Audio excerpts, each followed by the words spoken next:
Добре дошли отново в моя канал, където споделям важна информация, касаеща вашето сърдечно здраве и където навлизам дълбоко в темите на кардиологията. Днес ще проучим критична тема – разликата между инфаркта и паникатаките. В това видео ще ви предоставя достатъчно информация за тези две състояния с цел да ви запозная с същността, с техните симптоми, разлики и тяхното лечение.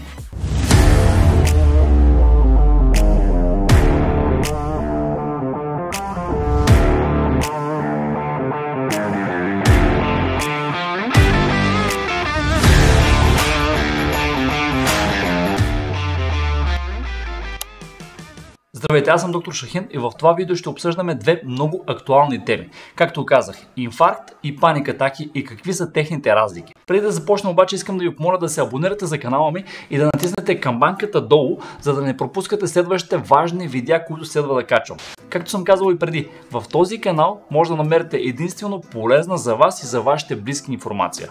Докато навлизаме в тези две актуални теми, обаче първо искам да ви обясня накратко за анатомията на сърцето. Сърцето е мускулен орган, който се състои от две предсърдия и две камери, разделени помежду си от общо 4 сърдечни клапи и е така наречените междукамерна и междупредсърдна прегради. Сърцето се кръвоснабдява основно от 3 главни коронарни артерии, които дават своите разклонения.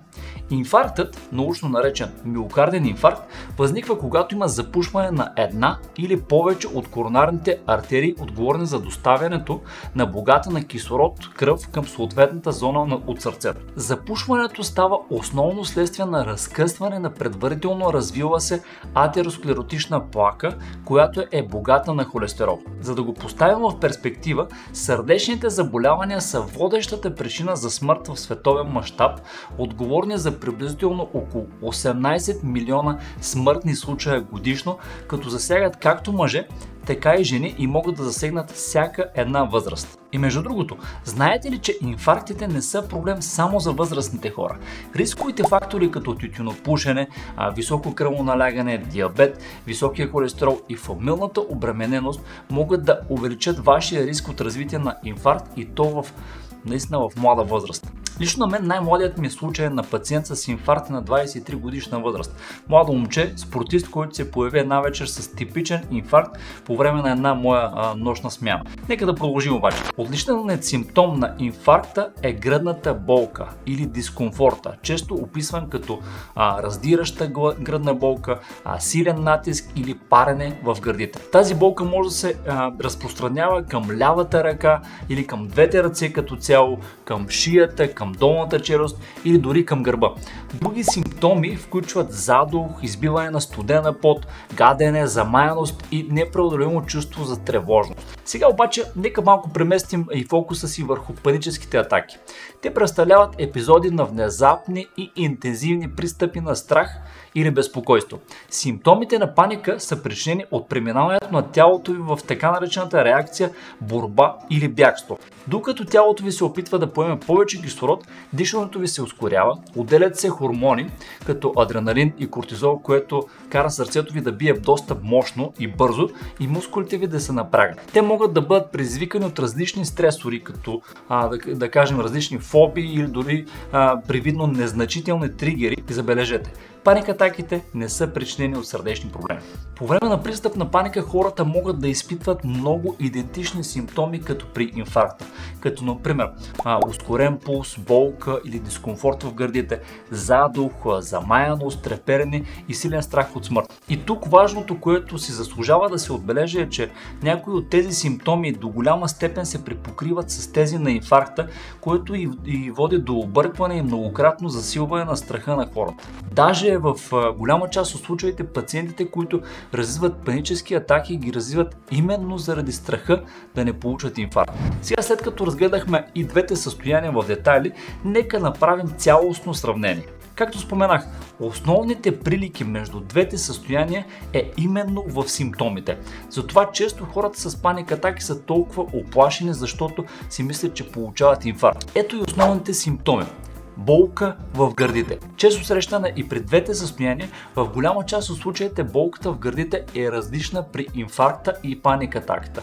Но в друга част от случаите паникатаката може до голяма степен да копира болката в гърдите, както при инфаркт. Ако трябва да изпаднем в дълбочина, болката в гърдите при инфаркт е на широка площ или в средата на гърдите, или в ляво на гърдите.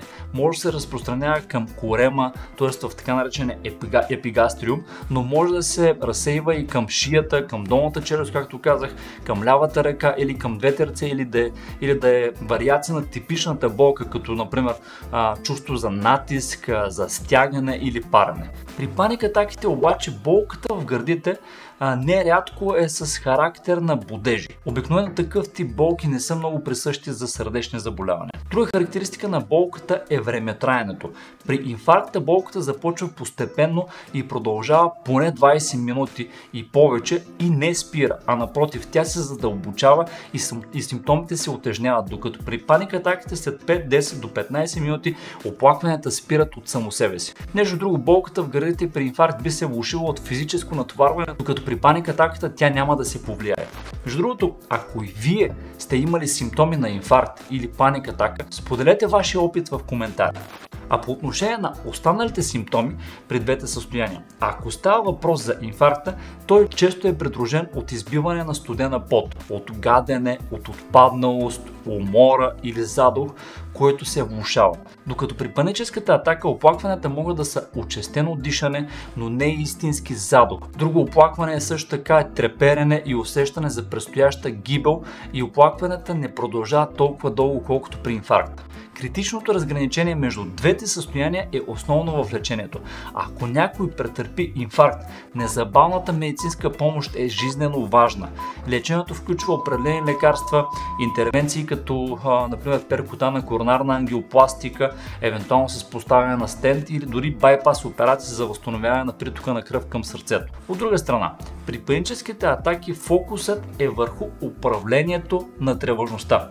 Техники като контролиране на дишането, разсейване на вниманието, овладяване на страха, когнитивна терапия и така нататък стоят в основата на преодоляването на паникатаките. И в някои случаи естествено и прием на определени лекарства могат да бъдат доста ефективни. Ако на вас ви се случи да имате подобни оплаквания, като тези, които ви споделих, то все пак не си поставяйте сами диагноза, а потърсете незабавна медицинска помощ, тъй като разграничаването на двете състояния трябва да става само от лекар и то след провеждане на електрокардиограма и лабораторни изследвания. Идеята на това видео е по-скоро да даде мъничко повече яснота за същността, симптомите и различията на тези заболявания. Благодаря ви, че се присъединихте към мен в това задълбочено изследване. Ако сте намерили това видео за информативно, моля харесайте, споделяйте го с ваши познати и се абонирайте за моя канал за по-изчерпателна информация за кардиологията и свързаните с нея теми. Останете здрави!